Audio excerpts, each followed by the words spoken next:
नमस्कार मित्रांनो, पेन्शनधारक आणि कर्मचाऱ्यांसाठी एक अत्यंत महत्त्वाची बातमी समोर येत आहे.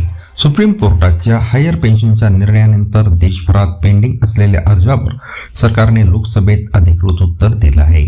पण हायर पेन्शनचा प्रत्यक्ष लाभ कधी मिळणार, 5% वार्षिक वेतनवाढीचा प्रस्ताव काय आहे आणि EPS 95 संदर्भात सरकारची नेमकी भूमिका काय आहे, या सर्व मोठ्या अपडेटची संपूर्ण माहिती आज आपण अगदी सोप्या भाषेत जाणून घेणार आहोत.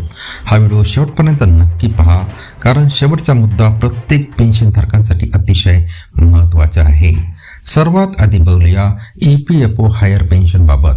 सुप्रीम कोर्टाच्या नोव्हेंबर 2012 आदेशानंतर हजारो पेन्शनधारकांचे अर्ज प्रलंबित असल्याचा प्रश्न लोकसभेत उपस्थित करण्यात आला होता. यावर श्रम आणि रोजगार राज्यमंत्री यांनी स्पष्ट केले की EPFO कडून जॉईंट ऑप्शन व्हॅलिडेशनची प्रक्रिया नियमानुसार वेगाने केली जात आहे. विभागीय कार्यालयासोबत नियमित आढावा बैठका आणि व्हिडिओ कॉन्फरन्सद्वारे या कामाचा आढावा घेतला जात आहे. सरकारचे उद्दिष्ट पात्र कर्मचाऱ्यांना जास्तीत जास्त लाभ देणे आणि त्याचबरोबर पेन्शन फंडाची आर्थिक स्थिरता टिकवून ठेवणे हे आहे. पण ही प्रक्रिया आणखी किती दिवस चालेल याकडे सर्वांचे लक्ष लागलेले आहे. 5% वार्षिक वेतनवाढ आणि पे कमिशन अपडेट. मित्रांनो, आता वळूया दुसऱ्या मोठ्या अपडेट्सकडे. कर्मचाऱ्यांच्या वेतनवाढीचा आणि डीचा प्रश्न. सध्या अनेक ठिकाणी कर्मचाऱ्यांच्या वार्षिक वेतनवाढी 3% थेट 5% वाढ करण्याची महत्त्वाची शिफारस समोर आली आहे.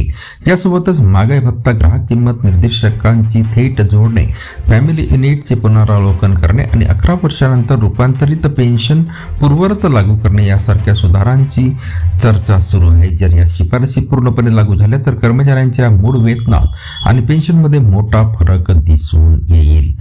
यासोबतच EPS 95 पेन्शनधारकांच्या किमान पेन्शन वाढीच्या आणि वैद्यकीय सुविधांच्या मागण्यांवरही सरकारवर सातत्याने दबाव वाढत आहे. जुनी पेन्शन आणि EPS 95 या दोन्ही व्यवस्थांमध्ये कर्मचाऱ्यांना सुरक्षित आणि सन्मानजनक पेन्शन मिळावी यासाठी विविध स्तरावर बैठका सुरू आहेत. यावर हायर पेन्शनच्या क्लेम्सचे जलद निवारण हा या संपूर्ण प्रक्रियेतील सर्वात महत्त्वाचा टप्पा ठरणार आहे. मित्रांनो, अशाच महत्त्वाच्या शासकीय योजना, पेन्शन आणि जॉबच्या ताज्या अपडेटसाठी आपल्या चॅनलला नक्की सबस्क्राईब करा आणि व्हिडिओ आवडल्यास लाईक व शेअर करायला विसरू नका. धन्यवाद.